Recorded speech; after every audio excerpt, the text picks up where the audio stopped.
Have you ever worked somewhere that looked healthy on paper, but somehow people kept getting hurt? Human resources followed policy, legal followed procedure, managers followed the handbook, executives approved the decisions. Everyone did exactly what they were supposed to do. And yet, good employees burned out. Great people quit. Trust disappeared. Nobody intended to create a toxic culture. Nobody woke up wanting to harm another human being. So what happened? Well, that's what we're talking about today.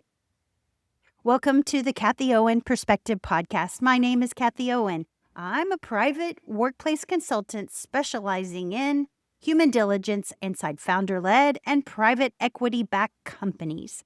I study what happens to people under pressure and the hidden patterns that quietly shape leadership, culture, and enterprise value long before they ever show up on a balance sheet. Today's conversation comes from Chapter 9 of my book, The Truth Bubbles Up, titled The System Worked Exactly as Designed. When I first wrote that chapter years ago, I thought it was about lawyers. Today, I don't think it is. I think it's about systems. More specifically, I think it's about something psychologists call moral disengagement. If you'd like to read the entire chapter, I'll include a link to the book in the description below. Let's dive in. One of the oldest leadership stories I can think of isn't found in a business book. It's the story of Pontius Pilate. Whether you view that story as history, theology, or simply a timeless illustration of human behavior doesn't really matter. The pattern is the same. Pilate famously washed his hands. He didn't personally carry out the sentence. He simply allowed the system to continue.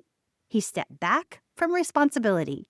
That's what fascinates me, because I've seen the exact same pattern everywhere. I've seen it inside families. I've seen it inside courtrooms. I've seen it in hospitals. I've seen it in corporations. I've seen it in leadership teams.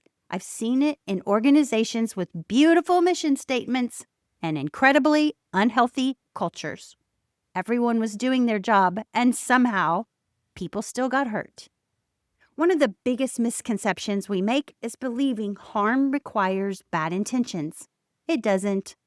Sometimes harm happens because everyone else becomes responsible for a small piece, and no one remains responsible for the whole. That is moral disengagement. It's what happens when our role becomes more important than our humanity.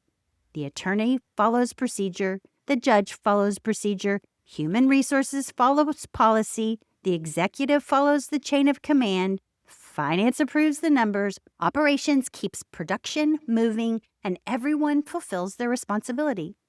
But who owns the human costs? That's the question, and it's the question I ask every time I walk into an organization. One of the quotes from my book says, "When everyone owns a piece, no one owns the outcome." Think about that for a minute. Departments become silos. Information becomes fragmented. Everyone protects their function. Nobody steps back to ask, what is the system producing?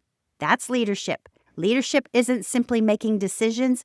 Leadership is maintaining a connection to the human consequences of those decisions. Executive presence isn't about confidence. It isn't about charisma. It isn't about commanding a room. Executive presence is remaining psychologically connected to the people affected by your decisions, even when you're under pressure. And that's much harder. Families do this too. Everyone plays a role. One person keeps the peace. Another avoids conflict. Someone becomes the fixer. Someone becomes the scapegoat. Nobody intentionally creates dysfunction. The system simply teaches everyone how to survive.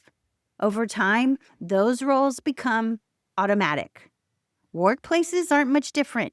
Every system teaches people something. Some systems reward curiosity. Some reward courage. Some reward honesty. Others quietly reward silence. Others reward compliance. Others reward protecting the status quo. Every organization is teaching people how to behave under pressure, whether leadership realizes it or not. Another quote from my book says, "The most dangerous leaders aren't always the ones with bad intentions. They're the ones who stop seeing the people behind the process." That sentence took me years to understand because for a long time I believed my own story was about individuals making bad decisions. Eventually, I realized something much bigger. Systems influence behavior. Pressure influences behavior. Roles influence behavior. That doesn't remove personal responsibility, but it does change the questions we ask. Instead of asking, "Who is the villain?" I now ask, "What conditions made this feel normal?"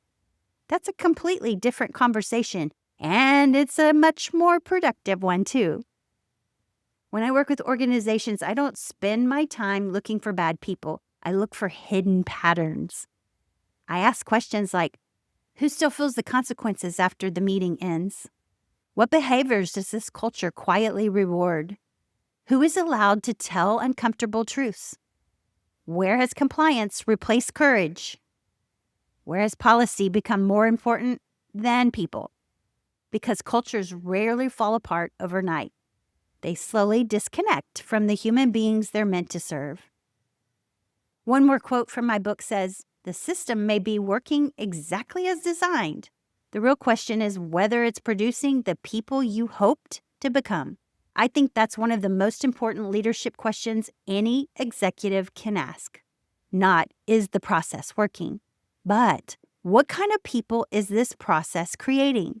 Because every system shapes human behavior. Every single one.